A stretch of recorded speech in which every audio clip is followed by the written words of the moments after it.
देखिए 2019 में भारतीय जनता पार्टी और शिवसेना साथ में चुनाव लड़ी। माननीय प्रधानमंत्री जी के नेतृत्व में हमें पूर्ण बहुमत मिला। बीजेपी को 106 सीटें, शिवसेना को 56 सीटें और कई अन्य लोग हमारे साथ आए। 170 तक हमारी मेजॉरिटी जा रही थी। माननीय प्रधानमंत्री जी ने चुनाव के दरमियान भारतीय जनता पार्टी के मुख्यमंत्री का नाम भी ऐलान किया था, सबको मंजूर भी था। किंतु चुनाव के बाद शिवसेना के नेताओं ने यह निर्णय किया कि हिंदू हृदय सम्राट शिवसेना प्रमुख बाला साहेब ठाकरे जी ने जिन विचारों का जीवन भर विरोध किया, जीवन भर जिनसे लड़ाई की और जिनके बारे में वो कहते थे कि अगर इनके साथ जाना पड़ा तो मेरी दुकान बंद कर दूंगा, ऐसे लोगों के साथ अलायंस किया। और उसके बाद 2.5 साल हमने एक सरकार देखी जिसमें न कोई तत्व थे, न कोई विचार था, न कोई गति थी, न कोई प्रगति थी। जो सरकार चालू इंफ्रास्ट्रक्चर के प्रोजेक्ट्स को बंद कर रही थी, जो सरकार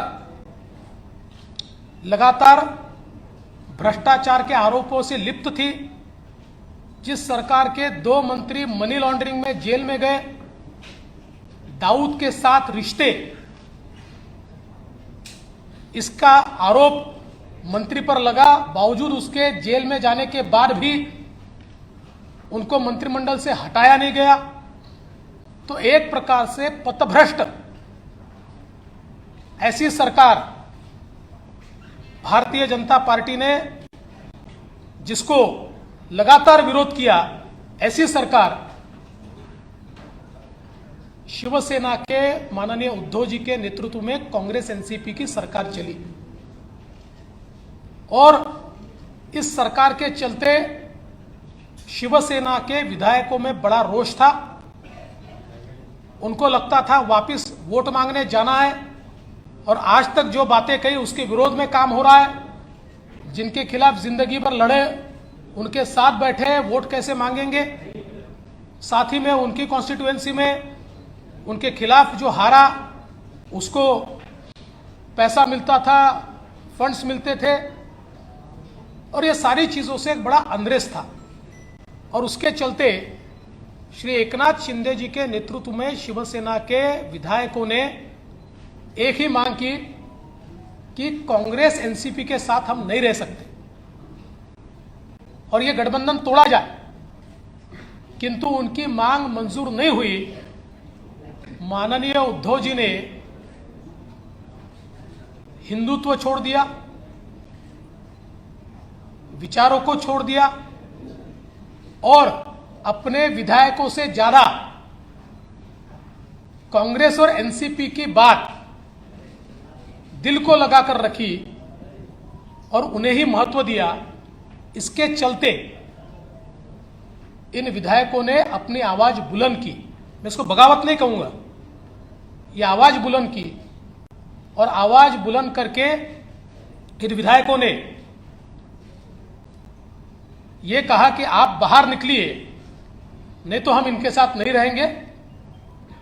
और ऐसे समय जब सरकार के पास बहुमत नहीं रहा और मुख्यमंत्री जी ने इस्तीफा दिया, तो हम ये लगातार पिछले 2.5 साल में कहते थे कि अंतर विरोध से भरी हुई सरकार है, ऐसी सरकारें चलती नहीं है, और ये सरकार जब गिरेगी तो एक अल्टरनेट गवर्नमेंट हम देंगे, हम महाराष्ट्र पर चुनाव नहीं ला देंगे। इसलिए एकनाथ शिंदे जी के साथ शिवसेना जो है, शिवसेना के नेता के रूप में आज उन्होंने मुख्यमंत्री पद के लिए अपना क्लेम माननीय राज्यपाल जी को दिया। भारतीय जनता पार्टी के हमारे गुट ने उनको पूरा समर्थन दिया। हमारे 106 और उसके साथ साथ उनके साथ और हमारे साथ जो इंडिपेंडेंट्स और छोटी पार्टियां हैं, इन सभी के समर्थन का पत्र आज हमने सौंपा है और गवर्नर साहब ने श्री एकनाथ शिंदे जी को 7:30 बजे शपथ के लिए न्योता दिया है। आज केवल एक ही शपथ होगी श्री एकनाथ शिंदे जी की, और फिर हम लोग सारी कार्रवाई करके उसका एक्सपांशन करेंगे। एक्सपांशन के समय शिवसेना के जो विधायक उनके साथ है, कुछ इंडिपेंडेंट्स है, हमारे 106 विधायक हैं। इनमें से जो ज्येष्ठ वरिष्ठ लोग हैं, जो हमारी पार्टी तय करेगी या उनकी पार्टी तय करेगी, ऐसे लोगों को मौका दिया जाएगा और मंत्रिमंडल का एक्सपांशन किया जाएगा। मैं इस सरकार को पूरे तरीके से सहयोग करूंगा। मैं सरकार के बाहर रहूंगा और इस सरकार को सफल बनाने हेतु जो जो चीज करना आवश्यक है, ऐसी सारी चीजें हम मिलकर करेंगे। मेरा विश्वास है आदरणीय प्रधानमंत्री मोदी जी ने जो विकास का एक नया पर्व शुरू किया है, उस विकास के पर्व को 2.5 साल का जो ब्रेक लगा था, वो ब्रेक निकलेगा और फिर से महाराष्ट्र की प्रगति की एक्सप्रेस ये तेजी के साथ भागेगी। और उसके लिए मैं श्री एकनाथ शिंदे जी को बहुत बहुत बधाई देता हूं। शिवसेना के 40 विधायक और इंडिपेंडेंट जो है, ऐसे कुल मिलाकर 50 विधायक जो है, वो आज हम लोग सब एक साथ हैं। आप सब लोग जानते हो, पिछले कई दिनों से हम लोग आपसे भी बातचीत कर रहे लगातार। हम लोगों ने हमारे शिवसेना प्रमुख बाला साहेब ठाकरे जी की हिंदुत्व की जो भूमिका है, उनके जो विचार है, हमारे धर्म में आनंद के सामने जो हमें सीख दी है, ये इसको आगे हम लोग बढ़ाने की कोशिश कर रहे हैं। हमें कोई स्वार्थ नहीं है, हमें कुछ पद की लालसा नहीं। मैंने तो पहले जाहिर किया था, मैं ऐसा जो कर रहा हूँ, ये मुझे किसी चीज की आवश्यकता भी नहीं है। लेकिन जब लोग अभी तक की कई घटनाएं आप लोगों ने देखी है कि अपोजिशन में से रूलिंग की तरफ लोग जाते हैं, लेकिन हम लोग रूलिंग में थे, रूलिंग पार्टी में थे, सत्ता पक्ष में थे।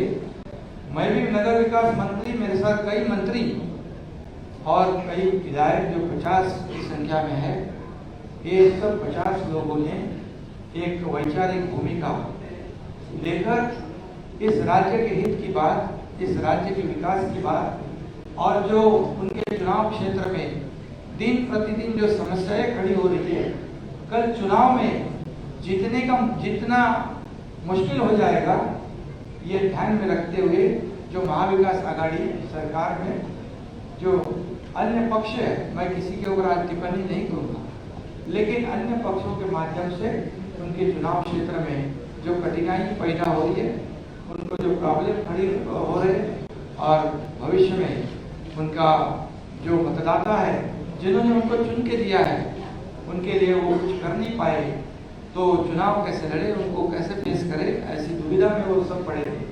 और उन्होंने मुझे कहा कि हम लोग ने बार बार कोशिश की कि इसके साथ ये इसमें करेक्शन हो जाए। जो हम लोग पहले अलायंस में चुनाव लड़े थे, शिवसेना और भारतीय जनता पार्टी, ये नेचुरल अलायंस है, तो नेचुरल अलायंस के खिलाफ होकर हम लोग ने महाविकास आघाड़ी की है। अब कुछ करेक्शन हो जाए तो ठीक हो जाएगा, और दोनों विचारधारा वाली पार्टी जो है इस राज्य का विकास करेगी। लेकिन हम लोगों ने कोशिश की, मैंने भी कोशिश की, लेकिन हमें सफलता नहीं मिली, दुर्भाग्य से।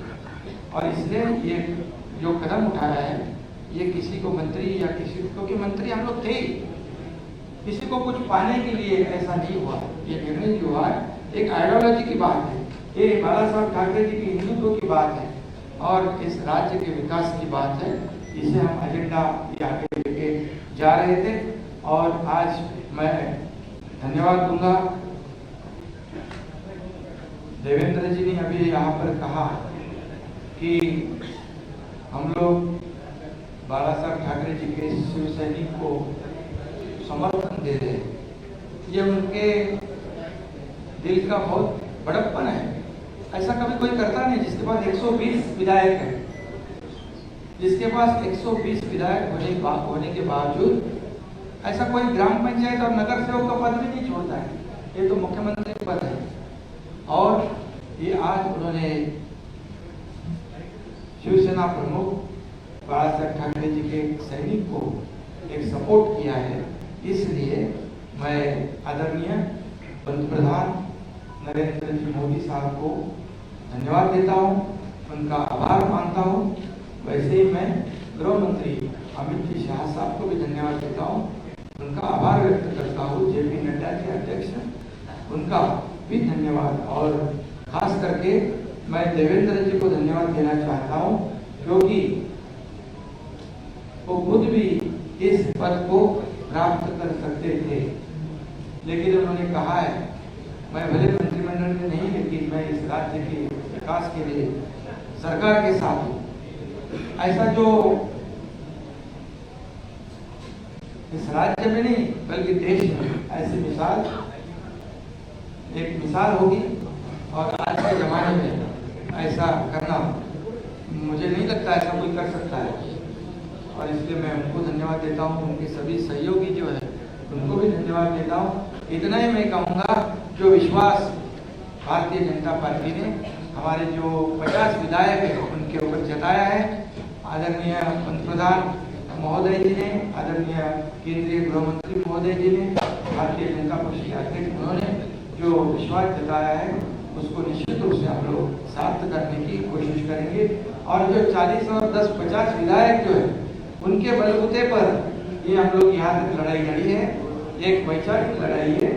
और उनको भी मैं धन्यवाद दूंगा कि एक तरफ पूरी सत्ता है, एक तरफ पूरी सरकार है, एक तरफ बड़े बड़े नेता है।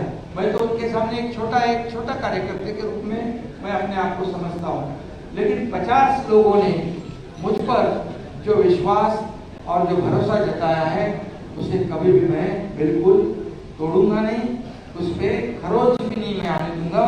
और उनको पहले जो अनुभव आया है पिछले 2.5 साल में, उसकी पुनरावृत्ति नहीं होगी, इसकी भी मैं पूरी तरह खबरदारी लूंगा। इतना मैं कहूँगा। और राज्य को आगे बढ़ाने के लिए जो भी करना है विकास के लिए हम सब, आप लेकिन हमारे साथ रहिए। हमसे जुड़े रहने के लिए हमारे YouTube चैनल को सब्सक्राइब करें और नई वीडियो की नोटिफिकेशन के लिए बेल आइकॉन को दबाएं।